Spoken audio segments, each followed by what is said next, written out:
et à tous, bienvenue dans SOS. Retour du beau temps, arrivée du printemps. Et ça, on aime bien dans SOS. C'est pour ça qu'on est allé à Jupille rencontrer Henri Boileau et Nadia Gypto qui organisent les tablés de Bercé le 28 mars et le 9 mai. Suivra ensuite la rubrique exposition. Micro-trottoir sans question, mais micro-trottoir printanier avec des images de saison. Et on termine avec la chronique bonus de l'émission avec un petit dédicace de Emmanuel Chevreul qui est le directeur de Ma Mère sans Mars mais qui est surtout le 150e fan de SOS sur Facebook.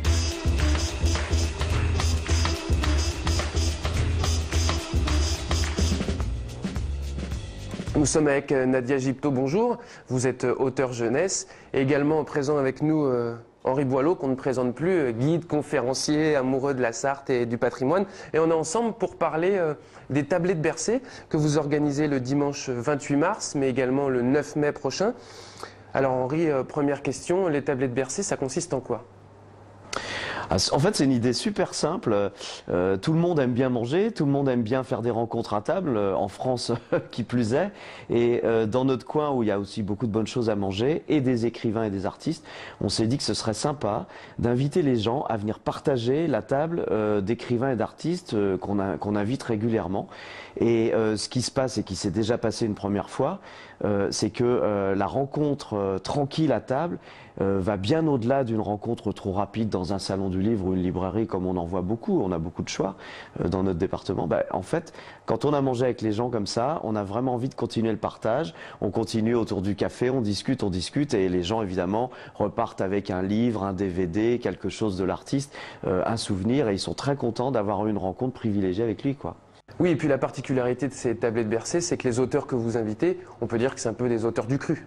Ouais, c'est important. C'est des gens qui ont bon, une certaine vie médiatique, locale. Les gens les connaissent de nom ou de vue un petit peu. On les voit sur LMTV aussi régulièrement. Et ça, c'est bien parce que c'est en même temps des gens qui sont très abordables. Et quand on leur téléphone et qu'on leur dit venez manger tel jour, on va inviter le public à vous rencontrer, en général, le seul nom qu'il peut y avoir, c'est pour une question de date. Mais c'est vraiment une idée qui enthousiasme à la fois le public et les gens qu'on invite. Et ça fonctionne très bien, quoi. Alors évidemment, les tablés de Bercé, c'est à Bercé, plein dans la vallée du Loir. La première édition, celle de dimanche 28 mars, ça a lieu à Jupille et à l'hôtel Saint-Jacques. Est-ce que tu peux nous faire une présentation, toi qui connais tout, de Jupille et puis également de l'hôtel-restaurant, l'hôtel Saint-Jacques ?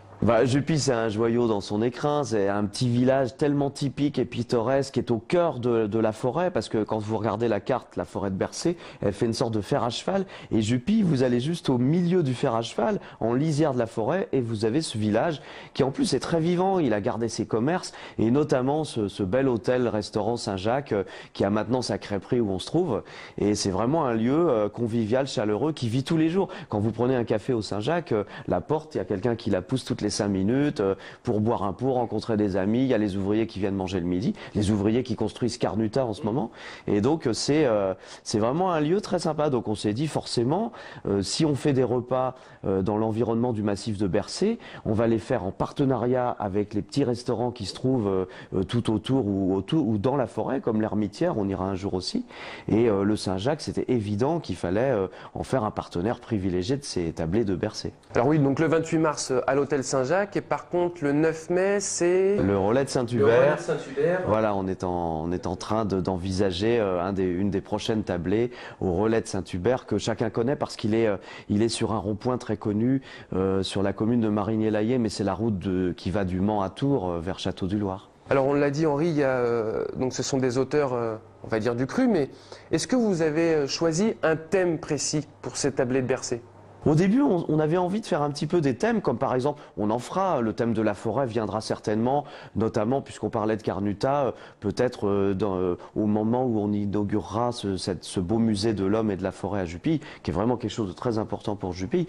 Mais notre premier thème, en fait, ce sont les écrivains qu'on invite qui nous l'inspirent. C'est surtout, par exemple, on mange des plats qui sont directement inspirés des œuvres des gens qu'on invite. Mais on les invite surtout, je dirais, quand on est sûr qu'ils vont bien s'entendre déjà entre eux et qui vont former quelque chose une équipe très sympa à la rencontre du public. C'est vraiment ce qui nous inspire le plus. Puis bon, Nadia et moi, puisqu'on en est à l'origine tous les deux, on marche, comme on dit, au feeling, quoi. On a envie, on dit tiens, on invitera bien un tel parce qu'on aime bien ce qu'il écrit, ce qu'il fait en tant qu'artiste, et puis on aime bien le personnage, l'homme ou la femme. Alors justement, Nadia, j'imagine que pour un auteur, ça doit être intéressant d'être confronté comme ça à ses lecteurs d'une manière peut-être un peu plus conviviale que dans un salon du livre.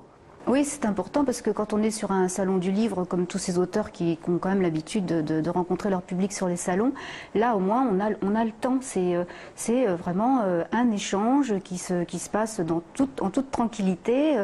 Et voilà, on discute, on est à table, on discute, on échange, on parle de littérature, mais on peut parler aussi d'autres choses.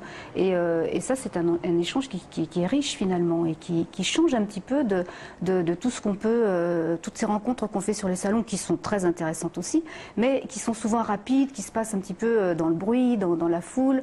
Là, on a vraiment le temps d'échanger, de discuter. C'est ça qui est intéressant. Alors Nadia, on va profiter du fait que vous êtes là. SOS est également pour faire la promotion des auteurs locaux. Vous avez une actualité, puisqu'en ce moment, vous sortez votre dernier livre pour enfants, Le jeune homme et l'étoile. Voilà, donc ça c'est un album, c'est un conte du Pérou qui s'appelle Le jeune homme et l'étoile, qui sort aux éditions du Sorbier. Et donc c'est un conte que j'ai écrit à la suite d'un voyage au Pérou. Je suis partie 2 mois là-bas, et puis eh bien là-bas j'ai fait des rencontres, j'ai collecté pas mal de contes, d'histoires, et je suis revenue justement avec tout ça. Et voilà, et ce conte sort là, il est sorti la semaine dernière. Sont pour des enfants à partir de 7 ans à peu près. Et puis voilà, c'est une belle histoire, un conte traditionnel du Pérou. Et donc vous le présenterez, j'imagine, ce 28 mars au Tablé de Bercé. Donc il sera présenté au Tablé de Bercé, évidemment. Oui, tout à fait. Alors tu l'as dit, Henri, les gens qui viennent pourront donc manger avec les auteurs, et vous piochez le plat dans les œuvres des auteurs que vous présentez. Alors la question, c'est que va-t-on manger le 28 mars ? Ah bah voilà, c'est le plus, hein, parce que d'abord pour le public c'est assez excitant d'arriver, de se mettre à table et de se voir servir des choses qu'on trouve vraiment, qui sont directement inspirées d'un livre. Et puis je dirais pour les auteurs aussi, il y a quelque chose de très honorifique, quoi. C'est-à-dire vous avez écrit un bouquin et tout d'un coup vous êtes invité et on vous sert à table ce qu'il y a dans le bouquin. Oui, ça prouve qu'on l'a lu. Voilà, bien sûr. Ah ben, on fait des recherches.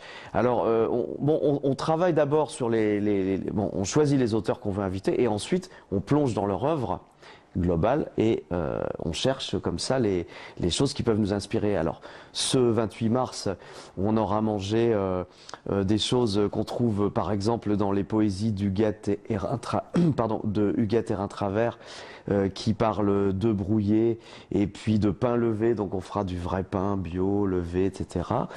avec du pain au levain. Et puis il y a aussi le riz au lait qu'elle nous apporte, le riz au lait qui lui rappelle son enfance. Donc son petit poème, c'est elle invite ses amis, elle dit il y aura des œufs brouillés, un pain levé, selon enfance, son riz au lait. Enfin voilà, elle raconte tout ça, donc on va trouver ça sur la table.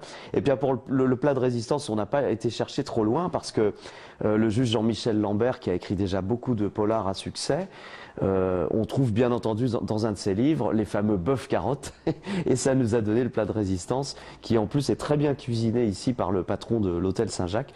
Donc on a vraiment notre menu qui est tout fait.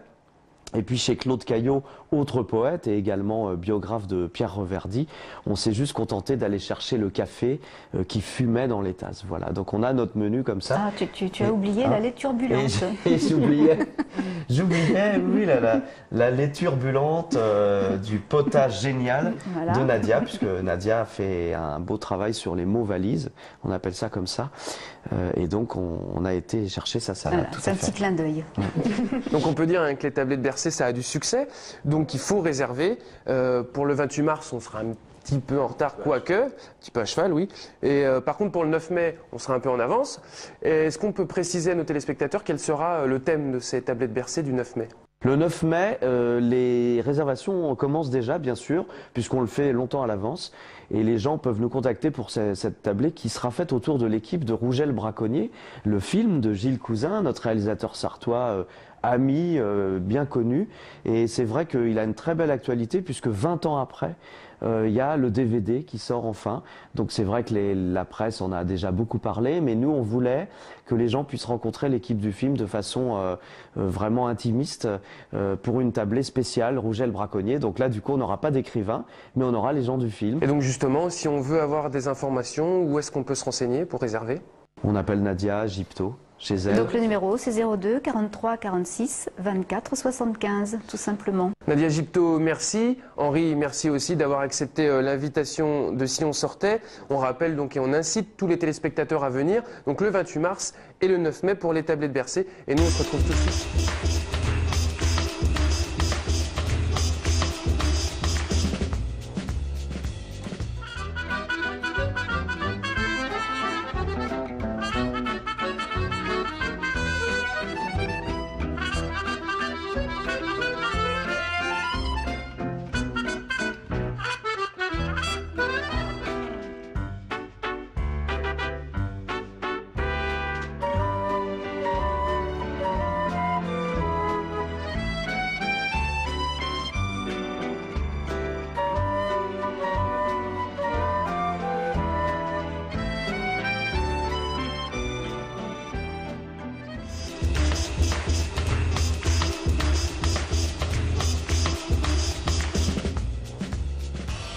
Et cette semaine, la chronique bonus de l'émission est consacrée aux 3 raisons d'aller à la 20e édition de Ma Mère sans Mars qui se déroule du 26 au 28 mars.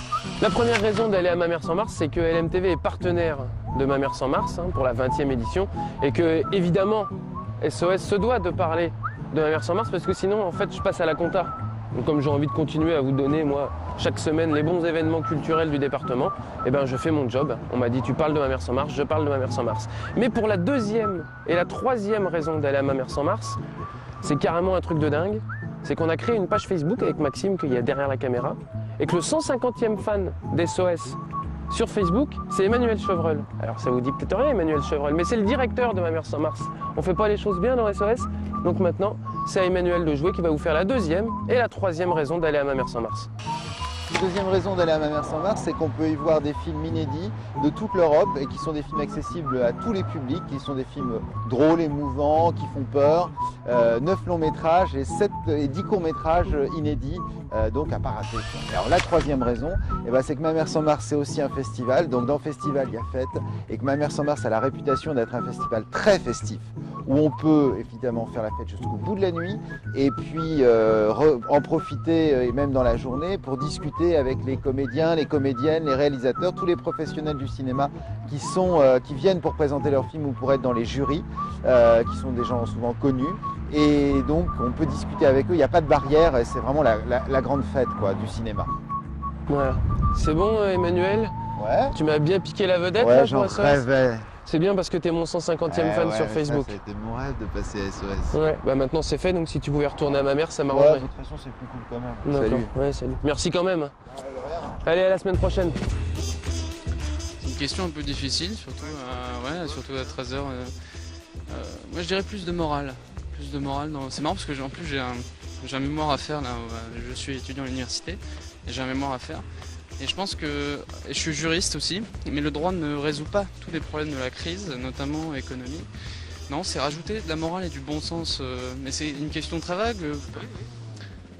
Parce que la crise, ça peut frapper. Regardez le centre de l'image et répétez à haute voix. SOS est maintenant mon émission préférée. SOS est maintenant mon émission préférée. SOS est maintenant mon émission préférée.